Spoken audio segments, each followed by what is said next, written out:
Лучше еще не придумали. Так говорят про новую технику машинисты. И так оно и есть. Эти тракторы считаются самыми усиленными для лесных работ. Они используются для проведения уходовых мероприятий за лесом, подготовки почвы для создания лесных культур. Уникальные на самом деле, да, там дополнительное оборудование, есть все вещи, которые до сих пор в этой технике не использовалось, да, доработанные, качественные, да, планируем, что на самом деле она вовремя и в нужное время поступила. Эта техника непосредственно получат наши лесопожарные службы и лесхозы, да, Сунжинский лесхоз и Назрановский лесхоз получит. Производитель Белоруссия. Год выпуска 22-й. В Нижнем Новгороде тракторы были дополнительно оснащены. Лесохозяйственная техника поступила в начале июля. Ее закупили в рамках регионального проекта сохранения лесов нацпроекта «Экология».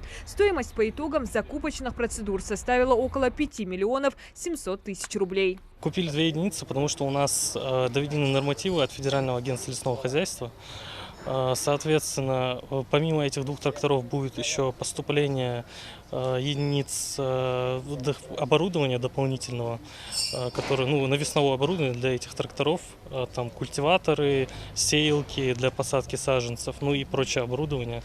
Они будут тоже поставлены до конца года. Министерство давно нуждалось в дополнительной спецтехнике. Старые тракторы, устаревшие модели, часто ломались и мощностью в разы уступают новым. Полная защита фар, стекол, высокая проходимость, усиленные колеса специально для леса. Все предусмотрено в новых машинах. А в знойную погоду специалистам работать теперь будет гораздо комфортнее. В кабинах установлены кондиционеры. Минприроды уверены, обновление парка позволит более качественно выполнять мероприятия по сбережению и приумножению лесов.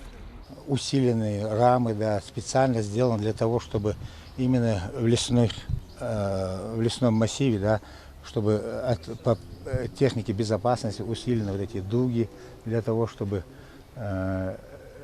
специалисты, да, качественно могли проводить свою работу. От 12 до 13 литров дизельного топлива, да, расходуется. Это усовершенствованные двигатели там. Да. То есть они требуют больше топлива? Да, раньше были такая же техника, но до 25 литров расход был. А эффективность работы повысится, на ваш взгляд, и скорость? Я надеюсь, что да, потому что и проходимость, и качество, и мобильность у этих тракторов намного больше, чем предыдущие. 2 единицы техники для лесовосстановления – первая поставка в этом году. В рамках нацпроекта подведучреждения Министерства экологии обзавелись новой техникой в 2019, 2020 и 2021 годах. В прошлом году, допустим, в 2019 году мы получили трактор лесопожарный. Эта техника лесхозяйственная, а тот был лесопожарный. Потом мы получили лесопатрульную технику, это Нивы. Получили в 2020 году 2 квадроцикла, гексакоптер для патрулирования в том числе. И мы получали пожарную машину для лесов. Совсем скоро транспорт передадут лесничим. Они, кстати, уже успели его увидеть при транспортировке. Теперь же не терпится приступить к эксплуатации. В министерстве подчеркнули, техника дорогая и обслуживать ее нужно качественно. За каждым трактором будет прикреплен отдельный машинист. Диана Дударова, Асхаб Белакиев. Новости 24.